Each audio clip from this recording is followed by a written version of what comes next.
one thing you need to be clear on right from the very beginning is that you're dealing with a situation that's bigger than just you.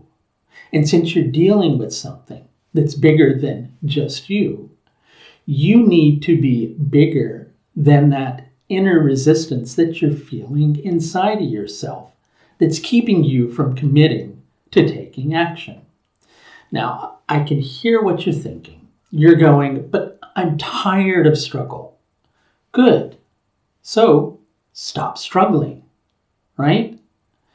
Probably the biggest struggle that you're facing at this particular moment in time, even though you're sensing it to be outside of yourself, is inside of yourself. Because you're wavering. You don't know which side of the fence you want to come down on, but somewhere within you, you really do. You're just having a hard time putting that voice of inner doubt behind you enough so that you can strongly commit to taking action, right? It's keeping you from being able to participate. One part of you doesn't feel like participating. But have you ever stopped to think that even if you don't participate, you're still participating? You're participating by not participating, right? So if you're going to take an active role, like it or not, you might as well take an active role in a situation where you're acting from your own inner ethics rather than wavering in your decision to do so. Now, in one area of your life, you're facing a quandary. You're stuck. You're having a conflict of direction. Which way do I go forward at this particular moment in time? And you're not sure how to deal with it. So what area of your life might this deal with? That's going to be different for each person. And that's based upon where the full moon is falling in your own individual horoscope, planets that it's interacting with. And if you could use a little bit of help with that or with anything else, I do offer several different levels of astrological service available through my astrological services page, and you can book that through the link above. So why take a backseat approach to life? And you're probably thinking, well, that's because I'm not sure. I'm not sure if this is really what I want. Okay, so ask yourself, if you didn't take a step at this particular moment in time, in the direction that, well, you feel like your passion is guiding you, would you be able to live with yourself, right? Let's say you didn't take action and then things didn't go in the direction that you were hoping for them to, or even worse, they went in a direction that was the extreme opposite of how you want them to go. Would you be able to live with the result, or would you be sitting there going, gee, I knew I should have done something. Now I'm having to live with the outcome of this particular situation, and it's not what I want, it's not what I believe in, but I feel like now I'm just having to adapt to the situation when I don't really feel like adapting at all. So sooner or later, you're gonna have to question your own inner doubting Thomas, right? And sure, you can, perhaps entertain the notion that that quality of doubt can be very helpful.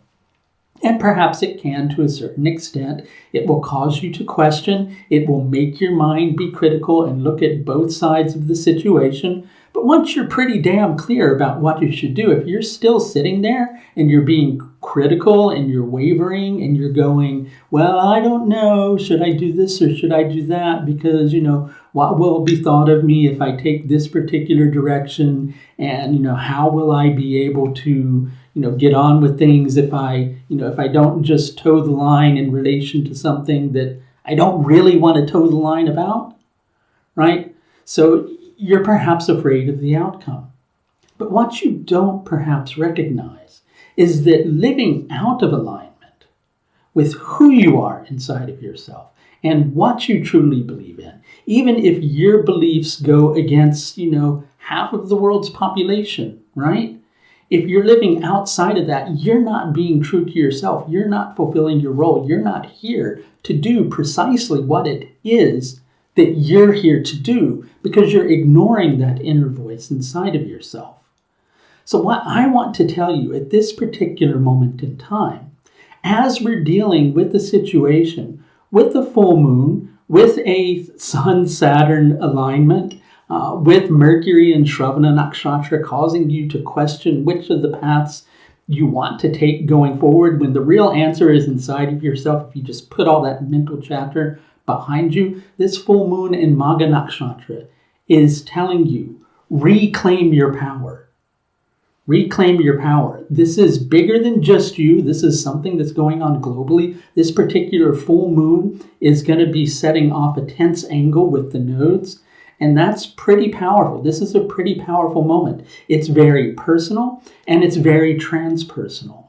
But you have to start here, right? You know, any participation has to come willingly from inside of yourself. And if you're there fluctuating, not sure which way you want to, kind of put your foot forward, right? If you're sitting there and you're still fluctuating, then you're not going to be taking that action from within yourself.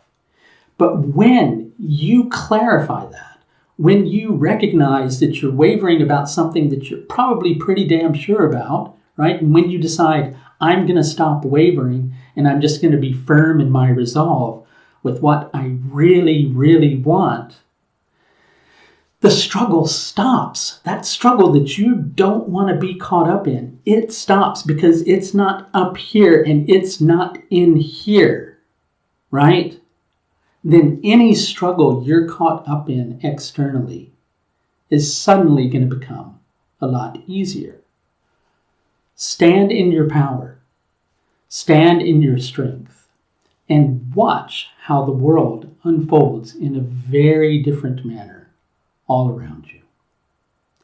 If you could use a little bit of support in that endeavor, I offer these consultation packages, which are now available on payment plans through my website, which allow you and I to do some deeper work through the wonders of Vedic astrology.